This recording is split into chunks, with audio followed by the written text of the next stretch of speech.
Inspired by the Word of God and equipped with unyielding faith, Miles pledged to fight evil in the name of God. As Bible Man.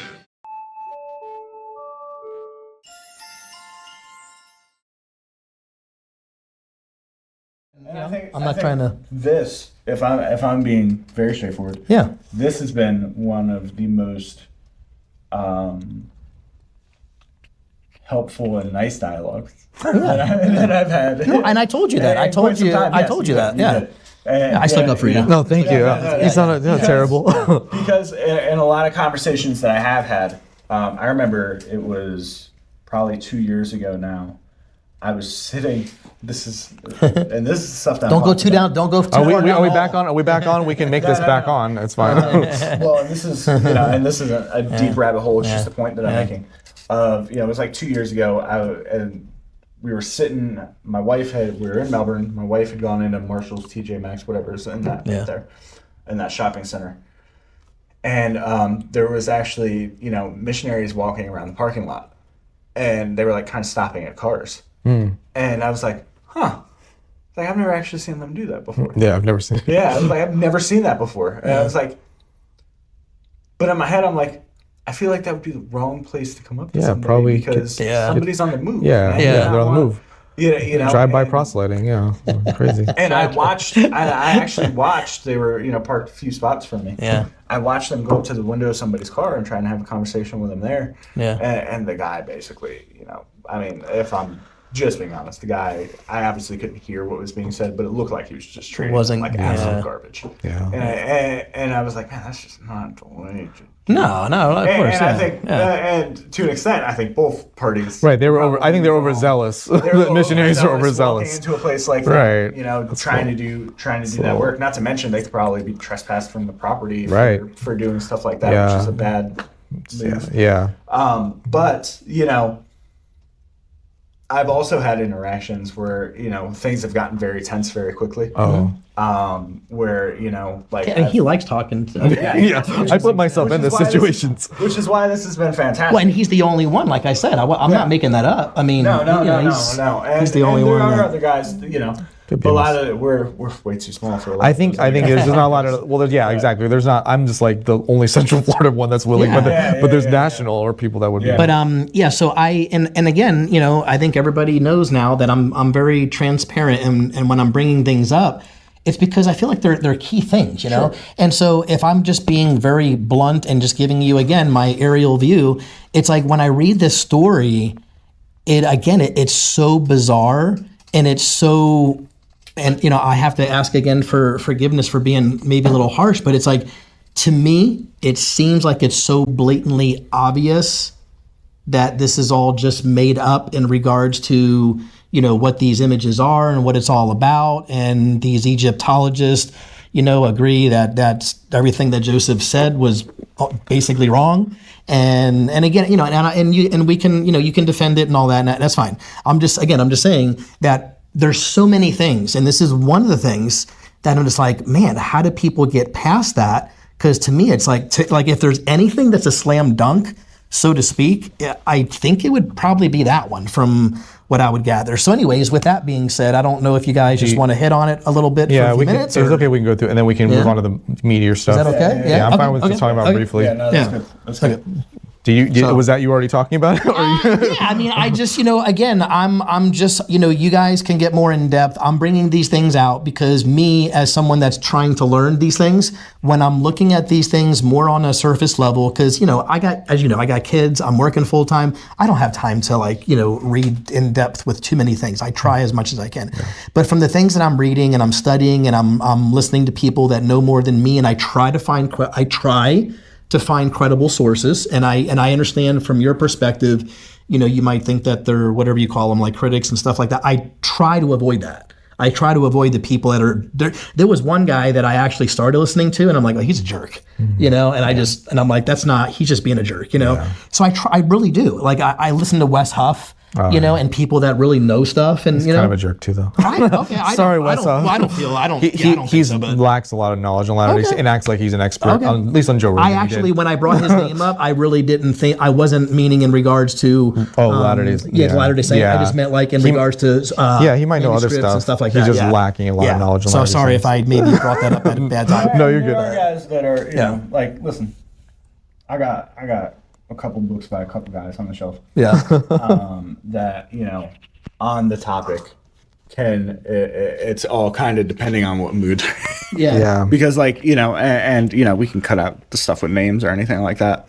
But like James White. Yeah. Right. James White can be really a big jerk. he can be a jerk. He can definitely be a jerk. You know, but I think it's part of that is because, you know, I think part of it's because he's getting older and he's, you know, he's not, there's less patience. Like I watched the young guy. Look at the young guy talking. Listen, man. He doesn't know like it's like to get old. A few weeks back, I watched White and Hanson's debate on the God of Calvinism. Yeah, and then he wouldn't even shake Jacob Hanson's hand. He was just like, and during the cross exam, you know, like James was kind of being nasty, but James is nasty in debates, man. He's boxing. You know, exactly. Especially during cross exam, he's boxing. He's kind of doing below the belt, though, in my opinion. So my thing is like that's something to me. And so when I'm bringing, so I guess my point, Tim, and for people, so when I bring something like this up, it's not to be like, oh yeah, gotcha. You know what? You know, it's not. It really isn't. It's not that. Mm-hmm. It's just like, if we're talking about the person's credibility, right? We're talking about his credibility, and I brought this up before. We have so many things, from the stone gazing, the masonry, I already said all this already. Right. But it's like, again, this is another thing where it's like he said, this is what this means, and it clearly is not. So anyways, that's really all that so where do you go from that? Yeah, so I think it's 1835 is when they found basically there was a man, Matthew Chandler, I believe his name was. He had Michael Chandler. I think it is. Okay, well, yeah. And the reason why I say that is because I know a Michael Chandler, and I think it is. Okay, I could be wrong. Either way, it doesn't really. He's not a lot of. He's just like a guy who found some Egyptian mummies and papyri, got into his possession. Yeah. So he brings it to Joseph. Like he's doing a tour, and Joseph Smith ends up obtaining these mummies and artifacts, and so. So just for context, we have the Book of Mormon, which is about 530 pages. And then from those papyri, there's records of the different length of the scrolls. There's different types of papyri that's given, basically Egyptian writings. And then there's certain facsimiles with images on them. Mm-hmm. And then Joseph Smith translates it. And by the word translate, in that time period, Joseph Smith meant it more as a revelatory transmission. So like he received it through revelation. What it was. It wasn't like necessarily like what we think of a scholarly translation. But so the Book of Abraham, it's about a 7-page, I think, ish book. It's not very long. I don't even think it was actually canonized in our scripture till after Joseph Smith's death. In the book, we get some of our very distinct Latter-day Saint doctrines though from it, which is interesting, like the belief in a pre-existence of the soul, the counsel of God and the gods kind of meeting together to form the world, that kind of thing. People kind of being great and noble spirits before they come to this earth, like Abraham. And so you see what happened though is the Egyptian language wasn't really known at the time. Yeah. And so you have the scrolls end up going to the Chicago Museum, some of them, and a portion of them get destroyed in a fire. And then later on, certain ones were recovered, and now Egyptologists can translate them and say, oh, well, actually, it's a book of breathings, it's a book of the dead. It doesn't mention Abraham. And then the same with the facsimiles. You can actually see the Egyptian characters in there. Some are like rewritten in also because they were only partially there. And so some of the were filled in later, either by the person who did the etching, the wood etching, or Joseph Smith himself. So it's unclear, but like this one is a difficult one for Latter-day Saints because we have Latter-day Saint Egyptologists who can study these things, and you have secular Egyptologists. Some Latter-day Saint ones may focus on the hits, like the pillars of heaven on the bottom there, at the bottom of the sacrifice of Abraham. Those mean the pillar of heavens. Egyptologists confirm that. That's what Joseph Smith said. Those 4 jars mean the 4 corners of the world, according to Joseph Smith, and Egyptologists would say those are the 4 winds of the earth. And the crocodile being Pharaoh is also a hit. So there's like certain hits, but then there's certain representations where it's like, well, no, Egyptologists would disagree. But the issue with it is that Egyptian is such a difficult subject because there's thousands of years of history. There's interpretation. It's more like art in a sense. You can interpret it one way or the other. There might be a Christianizing of some of the Egyptian artifacts, like Hor could actually symbolize Abraham in some traditions. Whereas an Egyptologist say, oh, no, that doesn't mean that in this context or that context. So it's just such a complicated topic. And I would just recommend anyone to kind of like study it as deeply as they can. But if you're not an Egyptologist, it's going to be like way over your head. So some people on the Latter-day Saint side might overstate it. Some people on the other side might overstate it. I would just say there's good evidence that he got some things right. And then there's evidence on the other side that there were Egyptologists will say, no, he didn't get these certain things right in the facsimiles, and those are incorrect. Yeah. But it could just be a kind of a reappropriation of Egyptian to mean the story of Abraham, and not necessarily a one-to-one translation. Is it fair? Can I just say one real quick thing, and then you go into it? Is it fair to say that he presented it as the Book of Abraham, and it really has nothing to do with Abraham? Well, is that fair? No, because what we discovered, so the facsimiles, they don't directly say Abraham's name, which are the images, and then there's the scrolls. It could be that the description of the scrolls by Latter-day Saints who had the scrolls were very different than what was actually discovered later. The fragments that we discovered, so they could have been destroyed in the Chicago fire. So we don't know for sure, but they do date back to, I think, the Ptolemaic period. I don't know a lot about Egypt either, but which I think is 100 BC or 180. I can't remember which, but so it definitely doesn't trace to exactly the time of Abraham, but we do believe they could be copies of copies, kind of thing, like with the manuscript evidence for the Bible, similar situation. So I would say that what we've discovered, the Book of Breathings, it's interesting though because the themes are similar in a sense that. Here's what's to prepare you for the afterlife and resurrection, and the Book of Abraham is kind of like the plan of salvation, how humans come to the world, and their eventual state before God. So like there are similar themes, but I would say yes, there's no like anything that we've discovered from the remnants are attributed directly to Abraham that we have. So that's kind of the difficult part, but.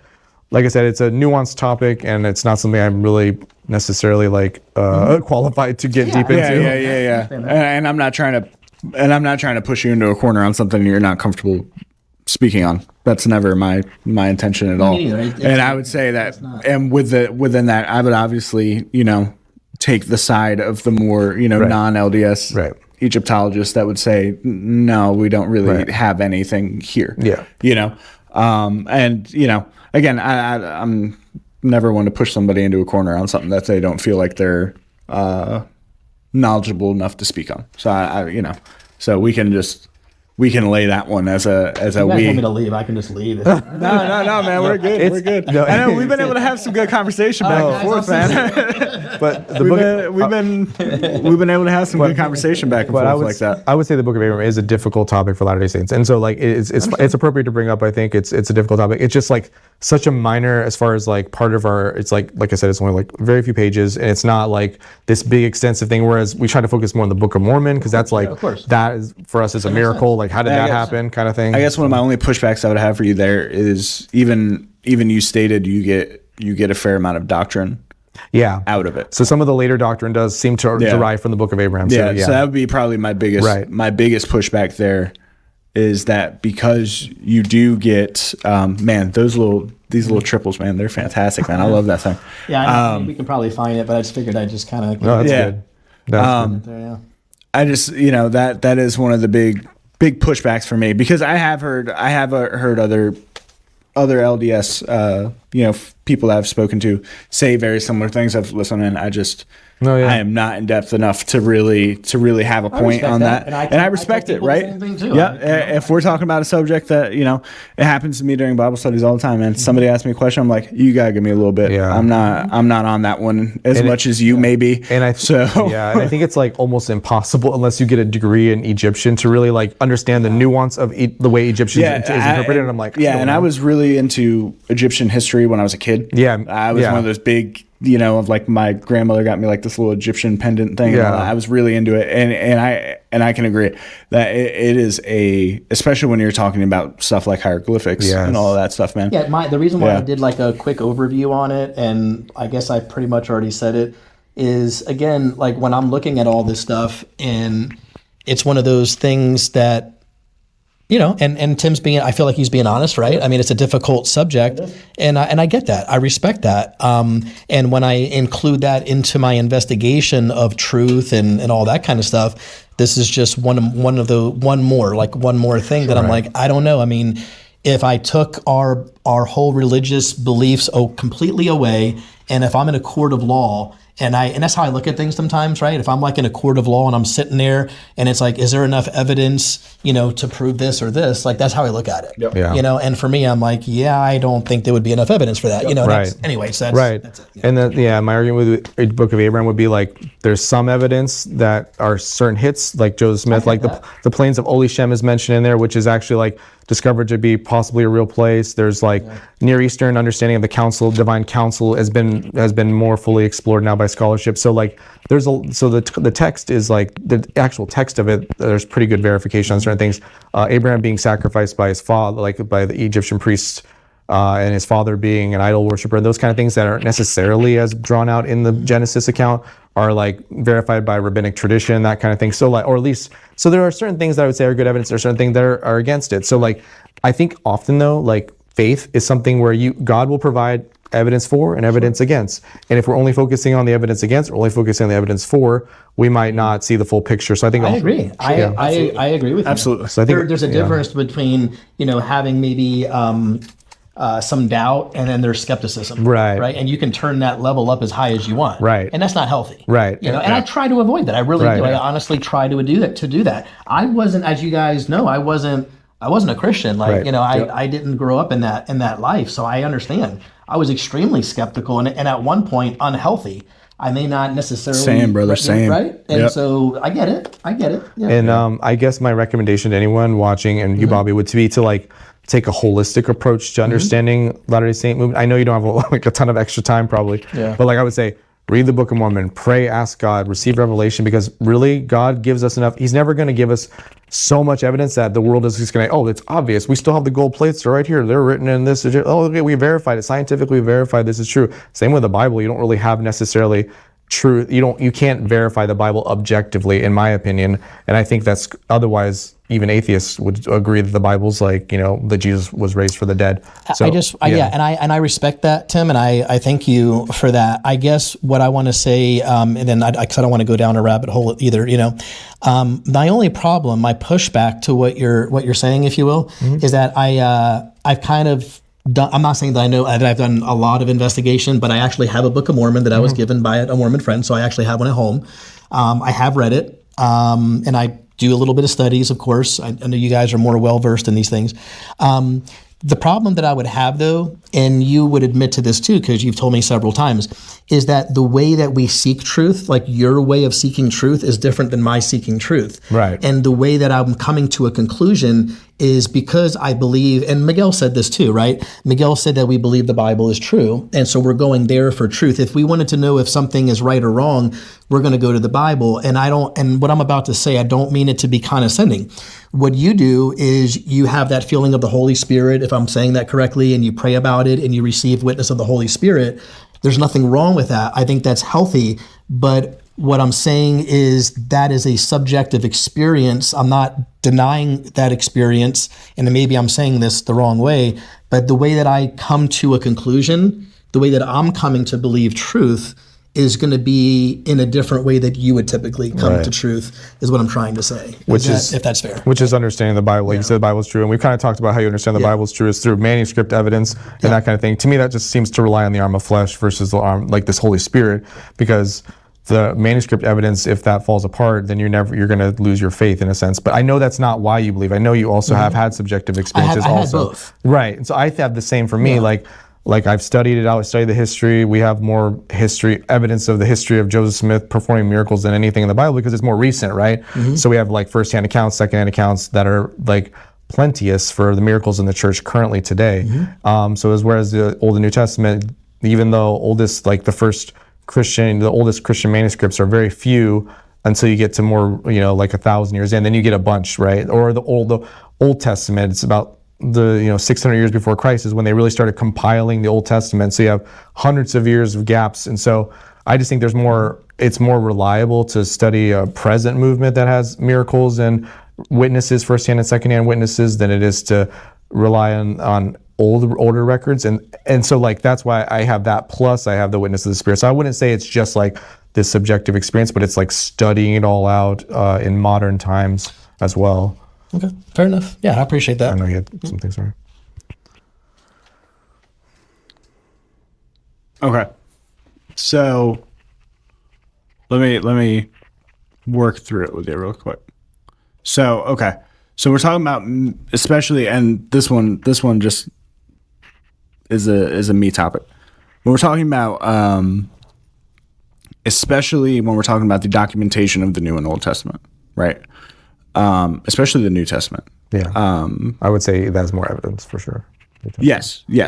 Well, with the amount of manuscripts that we have. Yeah. It's just mainly I was focusing on the 300-year ish gap where there's really very little, and then you kind of have a little bit, and then you have a lot later on, like about 1,000 years in. So it's just like a slow trickle, and then you have here's a bunch of stuff. It's not to make it unreliable. I'm just saying. Okay. Yeah. That I'm was not trying to. I'm not trying to disparage. I'm just saying there's more. If we were pushing slightly in that direction, I wanted to kind of bring us I think back there are from that direction. there are only 3 things in the New Testament that I would say are questionable, which would be the Johannine comma, the long ending of Mark, and the woman caught in adultery that Jesus meets with, that are like, okay, these could be... Those are all 3 interesting conversations. Right, those could be later inserts. That's going to be a rabbit hole. Right, and I'm not just referencing those as okay, these are later inserts, and then, but for the most part, I would say the New Testament seems to be fairly reliable, based on the variants and like how they kind of all correlate together. Sure. I'm not against it. And the way that it was all, I'll just make one more quick one. It's a lot different the way that was put together and the way it spread versus, let's just compare it to the Quran. It's like, you have, all these people in different areas, different continents over a certain period of time versus like one person, one area, one, So anyway, we don't have to and my argument would just be like that for Latter-day Saint view, like we have the Doctrine and Covenants, we have the original writings of the people. So like if you're just taking your mind out of like, okay, do we have any of that for the Old and New Testament? No, we don't have any firsthand things. Whereas for the Book of Mormon, we have 33% of the original manuscript. We have the full printer's manuscript. We have all these things and the Doctrine and Covenants written out. And we have... It's a relatively new religion. Right, exactly. So that's all I'm saying is I can look at those evidences, and then those are a testimony to me of their truthfulness in the fact that they're still preserved.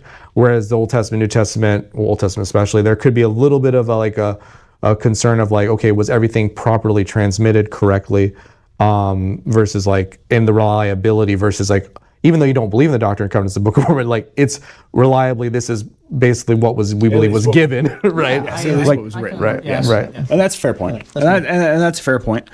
I guess my point would be that and again, the New Testament is more my home zone because, just because of the things that I've studied. Right. Which, but... I think especially in the New Testament, and I think you can make the same argument with the Old Testament, just a little more nuanced, is that we have, again, that manuscript evidence of, yes, there may be a gap, and it, again, that even goes to, what your thoughts about carbon dating are, and all go of down that rabbit hole, and I'm not trying to go down that rabbit hole necessarily, but it's a whole, but that is a whole nother ball game that gets introduced into the conversation.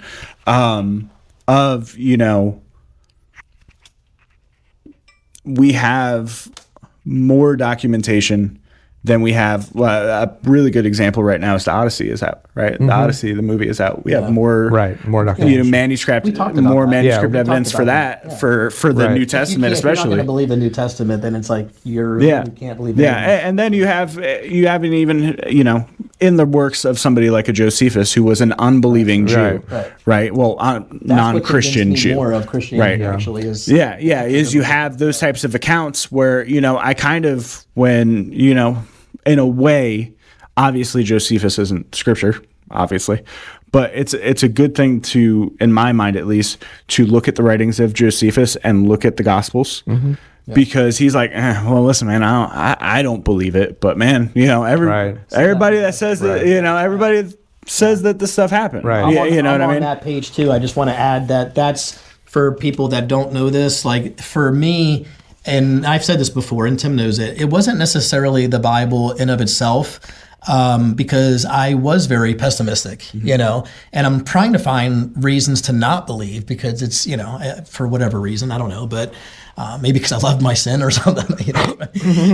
But anyway, long story short, it's like it wasn't necessarily the Bible in of itself. It was just that the extra biblical material where I believe there's at least 9 or 10 different sources that are people that were hostile against Christians. And to me, that's better evidence. right? I mean, of course, if you have people that were believers, you would expect them to be like, oh, yeah, that's what happened. That's right, Sure. But if you have people that were like, these people are freaking nuts, but this is what they're all saying, and they all went to their death, how dumb are they? They died for this. So you have that, but then you also have like the embarrassment factor in the New Testament. Correct. Yeah, women seeing the tomb and all that. The women being the first ones to the tomb. Why would you say that? In that culture, man, that wouldn't have been the move if you have stuff like that, and that goes, all that kind of stuff. and that goes down, and that we kind of. But anyway, that's my truth thing that I'm talking about earlier. So. Okay, that wasn't on the table as much as I thought it was. So when we talk about, you mentioned, we might have to do this again and have that conversation, but to stick it in everybody's mind, the divine counsel stuff. Yeah. That's the stuff that I've been studying all year. Oh yeah. So I'm very. You read Michael Heiser or anything like that? So I've read Heiser. I've read his, I guess you can call him now his protege, almost, of Joel Momendade, or however you pronounce his last name. I struggle with his last name. I'm actually reading through the Substack that he put together now as well, the Stranger Theology stuff and all that type of stuff, which is really kind of been an interesting thing to jump in all year. Yeah. Fair enough. I got Reel him in. Fair enough. But this does come back to, I think that there is even an issue with the way that, like, some folks within the LDS Church would describe the divine counsel comparatively to the way that somebody like a Heiser would explain it. Yeah.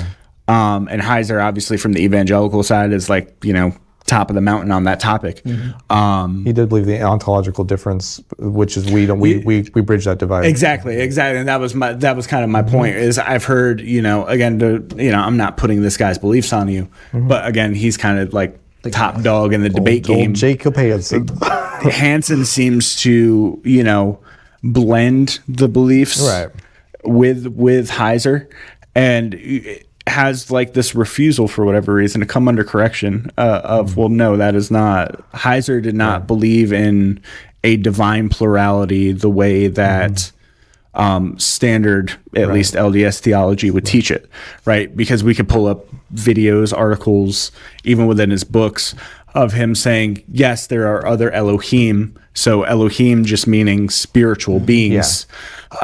Yes, there are other Elohim, but there is only one Yahweh. Right.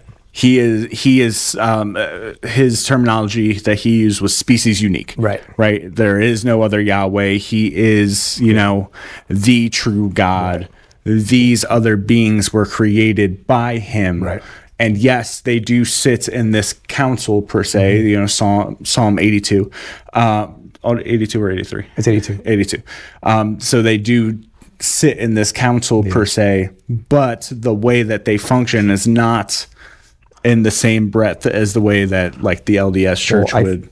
I think Jacob Hansen probably is more monolatist in the sense that he does seem to not believe in an infinite regression of gods like a Latter-day Saint like historically might have. Sure. So I think in his mind he's actually probably, although he believes in the ontological sameness genus, that we have the same genus as God, like that monolatry view that Jacob has, which I may or may not disagree with. I don't really talk about that, but like raptured again. Where did Bobby go?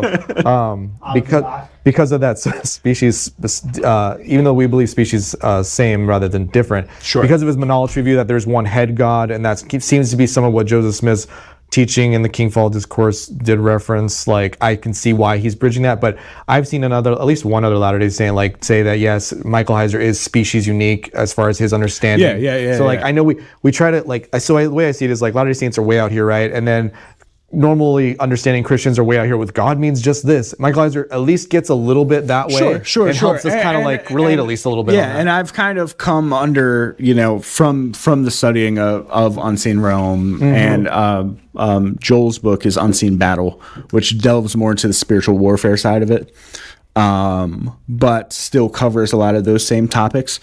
I have kind of been more open to like the Heiser view of something like, especially Psalm 82. Right. Psalm 82 is pretty clear. Yeah. Psalm 82, man, when and I guess, when you're somebody like me who spends more time in Greek than Hebrew. Yeah.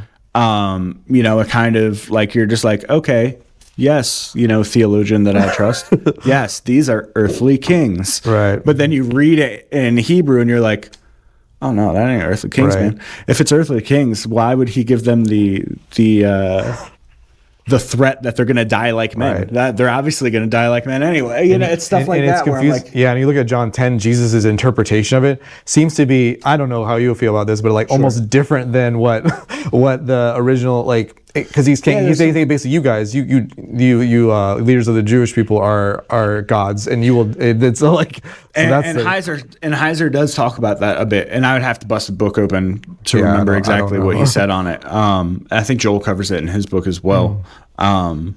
But that's still something I'm learning on. So yeah, me too. The Book of Me Abraham, too. I'm kind of like, I'm very interested, and I think it's really cool, but I'm going to back up. I just think it's funny that his interpretation is almost different than Psalm 82, which I don't know. Both could be right. I don't know, but it's just like, people want to say they're just judges, and I feel like it's like they seem like they're divine, some kind of divine beings that are cast down. Yeah, I think they're probably some.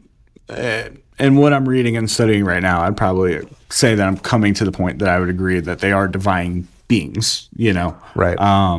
But maybe demons versus gods, and maybe not even demons necessarily, as taking that more broad view of spiritual being. Yeah, that's healthy. Where it's we could be looking at angels, demons. We could be looking at all. Well, even humans. I feel like